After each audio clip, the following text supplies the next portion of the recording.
ഞാൻ നിന്നെ സ്നേഹിച്ചു അഥവാ ദിലെക്സീത്തെ എന്ന പേരിൽ ലയോ 14 മാർപ്പാപ്പ എഴുതിയ പ്രഥമ അപ്പസ്തോലിക പ്രബോധനം വത്തിക്കാൻ പുറത്തിറക്കി. വ്യാഴാഴ്ച ഉച്ചയ്ക്ക് വത്തിക്കാൻ ഔദ്യോഗികമായി പ്രസിദ്ധീകരിച്ച ലയോ മാർപ്പാപ്പയുടെ പ്രഥമ അപ്പസ്തോലിക പ്രബോധനത്തിൽ ദരിദ്രരോടുള്ള അവഗണന, സാമ്പത്തിക അസമത്വം, സ്ത്രീകൾക്കെതിരായുള്ള ആക്രമണങ്ങൾ, പോഷകാഹാരക്കുറവ്, വിദ്യാഭ്യാസ പ്രതിസന്ധി, കുടിയേറ്റം, അനീതി തുടങ്ങിയ വിവിധ സാമൂഹിക വിഷയങ്ങളാണ് പ്രധാനമായും പ്രതിപാദിച്ചിരിക്കുന്നത്. വിശുദ്ധ ഫ്രാൻസിസ് അസീസിയുടെ തിരുനാൾ ദിനമായ ഒക്ടോബർ 4 ലയോ മാർപ്പാപ്പ ഒപ്പിട്ട ഈ അപ്പസ്തോലിക പ്രബോധനം ഒക്ടോബർ 9 വ്യാഴാഴ്ചയാണ് പരിശുദ്ധ സിംഹാസനത്തിൻ്റെ പ്രസ് ഓഫീസ് ലോകത്തിന് മുമ്പിൽ അവതരിപ്പിച്ചത്. ദൈവസ്നേഹവും പാവപ്പെട്ടവരോടുള്ള സ്നേഹവും തമ്മിൽ വലിയ തോതിൽ ബന്ധപ്പെട്ടിരിക്കുന്നുവെന്ന് ഈ രേഖയിലൂടെ ലയോ മാർപ്പാപ്പ ഓർമ്മിപ്പിക്കുന്നുണ്ട്. ക്രിസ്തുവിൻ്റെ സ്നേഹം ജീവിക്കേണ്ടത് പാവപ്പെട്ടവരെ സ്നേഹിച്ചുകൊണ്ടാണെന്ന ഓർമ്മപ്പെടുത്തലോടെയാണ് അപ്പസ്തോലിക പ്രബോധനമുള്ളത്. 121 ഖണ്ഡികകളിലായി പാവപ്പെട്ടവർക്കും രോഗികൾക്കും നൽകുന്ന പരിചരണം, അടിമത്തത്തിനെതിരെയുള്ള പോരാട്ടം, ആക്രമണങ്ങൾക്ക് ഇരയാകുന്ന സ്ത്രീകളുടെ സംരക്ഷണം, വിദ്യാഭ്യാസത്തിനുള്ള അവകാശം, കുടിയേറ്റക്കാർക്ക് നൽകേണ്ട പിന്തുണ, കാരുണ്യപ്രവർത്തികൾ തുടങ്ങി വിവിധ വിഷയങ്ങൾ അവതരിപ്പിച്ചിട്ടുണ്ട്. സമൂഹത്തിൽ അവഗണിക്കപ്പെട്ടും മോശം പെരുമാറ്റങ്ങൾ നേരിട്ടും അക്രമങ്ങൾക്ക് ഇരയായും സഹിക്കേണ്ടി വരുന്ന സ്ത്രീകളെ പാപ്പ അപ്പസ്തോലിക പ്രബോധനത്തിൽ പ്രത്യേകം അനുസ്മരിക്കുന്നുണ്ട്.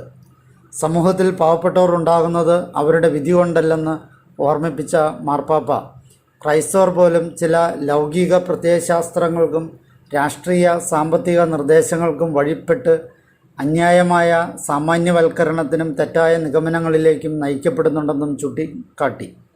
സർക്കാരാണ് പാവപ്പെട്ടവരുടെ കാര്യം ഏറ്റെടുക്കേണ്ടതെന്നും അവരെ അവരുടെ കഷ്ടപ്പാടിൽ ഉപേക്ഷിച്ചിട്ട് പോകുന്നതാണ് നല്ലതെന്നും കരുതുന്നവർ ഇന്നുമുണ്ട്. ക്രൈസ്തവർ ഉൾപ്പെടെയുള്ളവർ മറ്റുള്ളവർക്ക് ദാനധർമ്മം നൽകുന്നത് പോലും കുറഞ്ഞു വരുന്നു. പാവപ്പെട്ടവരുടെ വേദനിക്കുന്ന ജീവിതങ്ങളെ സ്പർശിക്കുന്നതിനായി നാം ദാനധർമ്മം നൽകേണ്ടതുണ്ടെന്നും മാർപ്പാപ്പ അപ്പസ്തോലിക ലേഖനത്തിലൂടെ ഓർമ്മപ്പെടുത്തി. ബെനഡിക്റ്റ് മാർപ്പാപ്പ തുടങ്ങിവെച്ച് ഫ്രാൻസിസ് മാർപ്പാപ്പ പൂർത്തിയാക്കിയ ലൂമൻ ഫിദെയി എന്ന അപ്പസ്തോലിക പ്രബോധനത്തിന് സമാനമായി ഫ്രാൻസിസ് മാർപ്പാപ്പ എഴുതിയ ദിലെക്സിനോസ് എന്ന യേശുവിൻ്റെ സ്നേഹിക്കുന്ന ഹൃദയത്തെക്കുറിച്ചുള്ള തൻ്റെ ചാക്രിക ലേഖനത്തിൻ്റെ തുടർച്ചയാണ് ദിലെക്സീത്തെ രചിക്കപ്പെട്ടിട്ടുള്ളത്. ആദ്യഘട്ടത്തിൽ 8 ഭാഷകളിലായാണ് അപ്പസ്തോലിക പ്രബോധനം പുറത്തിറക്കിയിരിക്കുന്നത്. വരുന്ന നാളുകളിൽ മലയാളം ഉൾപ്പെടെ ഉള്ള വിവിധ ഭാഷകളിൽ തർജ്ജിമ ലഭ്യമാകും. ഈ അപ്പസ്തോലിക പ്രബോധനത്തിൻ്റെ ചില നിരീക്ഷണങ്ങൾ നോക്കാം. 1. പിൻഗാമിയുടെ തുടർച്ച. ബെനഡിക്റ്റ് പാപ്പ തുടങ്ങിവെച്ച് ഫ്രാൻസിസ് മാപ്പ പൂർത്തിയാക്കിയ ലൂമൻ ഫിദെയി എന്ന അപ്പസ്തോലിക പ്രബോധനം പോലെ ദിലെക്സിനോസ് എന്ന യേശുവിൻ്റെ സ്നേഹിക്കുന്ന ഹൃദയത്തെക്കുറിച്ചുള്ള തൻ്റെ ചാക്രിക ലേഖനത്തിൻ്റെ തുടർച്ചയെന്നോണം ഫ്രാൻസിസ് പാപ്പ ആരംഭിച്ച ദിലെക്സീത്തെ അദ്ദേഹത്തിൻ്റെ പിന്തുടർച്ചക്കാരനായ ലയോ 14 മാർപ്പാപ്പയാണ് പൂർത്തിയാക്കിയത്. ദൈവസ്നേഹവും പാവപ്പെട്ടവരോടുള്ള സ്നേഹവും തമ്മിൽ വലിയ തോതിൽ ബന്ധപ്പെട്ടിരിക്കുന്നുവെന്ന് ഈ രേഖയിലൂടെ പരിശുദ്ധ പിതാവ് ഉദ്ബോധിപ്പിക്കുന്നു. ജോൺ 23 മാർപ്പാപ്പയുടെ മാത്തറെത്ത് മജിസ്ത്ര, പോൾ 6 മാർപ്പാപ്പയുടെ പോപ്പുലറും പ്രോഗ്രസിയോ, ജോൺ പോൾ 2 മാർപ്പാപ്പയുടെ പാവപ്പെട്ടവരുള്ള സഭയുടെ പ്രത്യേക പരിഗണന, ബെനഡിക്റ്റ് 16 മാർപ്പാപ്പയുടെ കാരിത്താത്തിസ് ഇൻ വേരിത്താത്തെ തുടങ്ങി പാവപ്പെട്ടവരെക്കുറിച്ച് കഴിഞ്ഞ 5 പതിറ്റാണ്ടുകളിൽ സഭ പഠിപ്പിച്ചു വന്നിരുന്ന ശൈലി തുടരുന്ന ഒന്നാണ് ദിലെക്സീത്തെ എന്ന അപ്പസ്തോലിക പ്രബോധനം. രണ്ടാമത്തെ ഒരു വിലയിരുത്തൽ ഇതാണ്: ദാരിദ്ര്യവും പാവപ്പെട്ടവരും സ്നേഹവും. ദാരിദ്ര്യത്തിൻ്റെ വിവിധ മുഖങ്ങൾ ലയോ മാർപ്പാപ്പ തൻ്റെ പ്രബോധനത്തിലൂടെ അവതരിപ്പിക്കുന്നുണ്ട്. ജീവിക്കാൻ വകയില്ലാത്ത സാമൂഹികമായി ഒറ്റപ്പെട്ട മനുഷ്യർ, ധാർമ്മിക, ആധ്യാത്മിക, സാംസ്കാരിക പാപ്പരത്വം, ധനികത വർദ്ധിപ്പിക്കുകയും എന്നാൽ സമത്വം കുറയ്ക്കുകയും ചെയ്യുന്ന തെറ്റായ സാമ്പത്തിക നയങ്ങളോടുകൂടി ഭാഗമായ ആധുനിക ലോകത്തിലെ കൂടുതൽ സൂക്ഷ്മവും അപകടകരവുമായ ദാരിദ്ര്യങ്ങൾ തുടങ്ങിയ ചിന്തകളാണ് മാർപ്പാപ്പ മുന്നോട്ട് വയ്ക്കുന്നത്. ദരിദ്രരുടെ മുറിവേറ്റ മുഖങ്ങളിൽ നിഷ്കളങ്കരുടെ സഹനങ്ങൾ പതിഞ്ഞിരിക്കുന്നത് നമുക്ക് കാണാമെന്ന് മാർപ്പാപ്പ ഓർമ്മപ്പെടുത്തുന്നു. 3. സാമൂഹിക തിന്മയിലേക്ക് നയിക്കുന്ന അസമത്വങ്ങൾ. പാവപ്പെട്ടവരുടെ ജീവിതങ്ങളെ തകർക്കുകയും ഇല്ലാതാക്കുകയും ചെയ്യുന്ന സാമ്പത്തിക വ്യവസ്ഥിതി, അവഗണനയുടെ സംസ്കാരം തുടങ്ങി സാമൂഹിക ജീവിതത്തെ ദുരിതപൂർണമാക്കുന്ന അസമത്വങ്ങളെക്കുറിച്ച് പാപ്പ ഈ പ്രബോധനത്തിലൂടെ ഉദ്ബോധിപ്പിക്കുന്നു. ഇതുമായി ബന്ധപ്പെട്ട് ഐക്യരാഷ്ട്രസഭ ദാരിദ്ര്യ നിർമ്മാർജ്ജനത്തെ സഹസ്രാബ്ദത്തിൻ്റെ ഒരു ലക്ഷ്യമായി മുന്നോട്ട് വച്ചതിനെ പാപ്പ അനുഭാവപൂർവ്വം പരാമർശിക്കുന്നുണ്ട്. എന്നാൽ കൊല്ലുന്ന ഒരു സാമ്പത്തിക വ്യവസ്ഥിതിയുടെ സ്വേച്ഛാധിപത്യവും ദശലക്ഷക്കണക്കിന് ആളുകളുടെ പട്ടിണി മരണത്തിനും മനുഷ്യാന്തസ്സിനും ചേരാത്തത്ര അവസ്ഥകളിലുള്ള ജീവിതത്തിനും കാരണമാകുന്ന നിസ്സംഗത പ്രോത്സാഹിപ്പിക്കുന്ന വലിച്ചെറിയൽ സംസ്കാരവും നിലനിൽക്കുന്നതിനാൽ ഈയൊരു ശ്രമം എളുപ്പമായേക്കില്ലെന്ന് മാർപ്പാപ്പ സന്ദേഹം പ്രകടിപ്പിക്കുന്നുണ്ട്. മനുഷ്യാവകാശങ്ങൾ എല്ലാവർക്കും ഒരുപോലെയല്ല എന്ന് അപലപിക്കുന്ന മാർപ്പാപ്പ എല്ലാ മനുഷ്യരുടെയും അന്തസ്സ് മാനിക്കപ്പെടുന്ന ഒരു മനോഭാവത്തിലേക്കുള്ള മാറ്റം ഇവിടെ ഇപ്പോൾ ഉണ്ടാകേണ്ടതുണ്ടെന്ന് ഓർമ്മപ്പെടുത്തുന്നു. 4.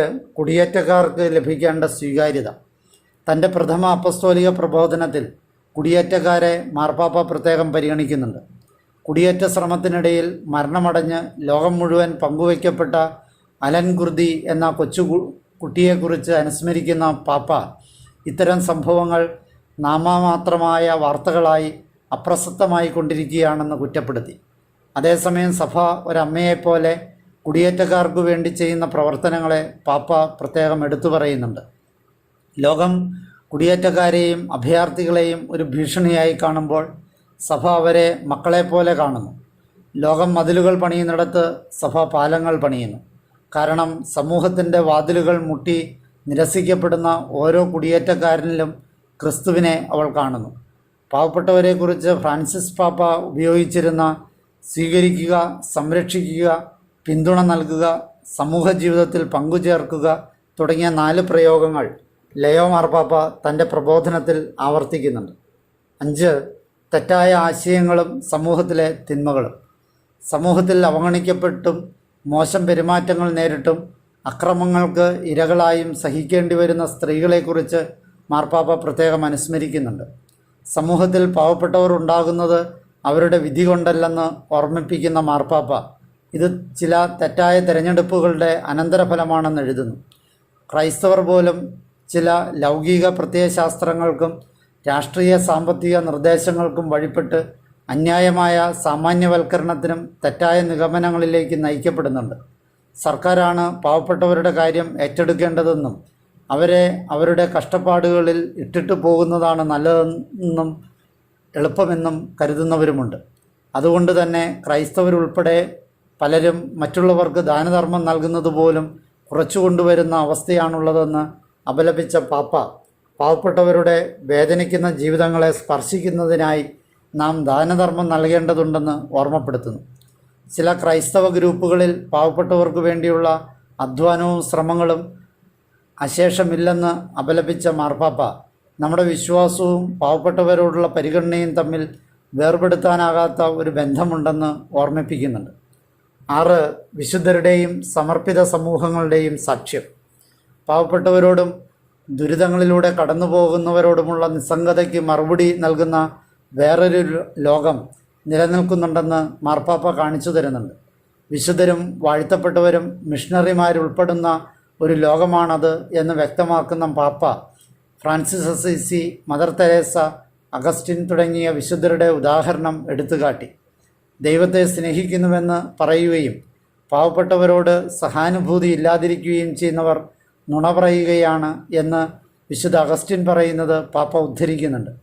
രോഗികൾക്ക് ശുശ്രൂഷ നൽകുകയും അനാഥരെയും വിധവകളെയും ഭിക്ഷക്കാരെയും സംരക്ഷിക്കുകയും അടിമകളായവരെ സ്വതന്ത്രരാക്കാൻ വേണ്ടി ശ്രമിക്കുകയും ചെയ്യുന്ന സമർപ്പിത സമൂഹങ്ങളെയും പാപ്പ പ്രത്യേകം പരാമർശിക്കുന്നുണ്ട്.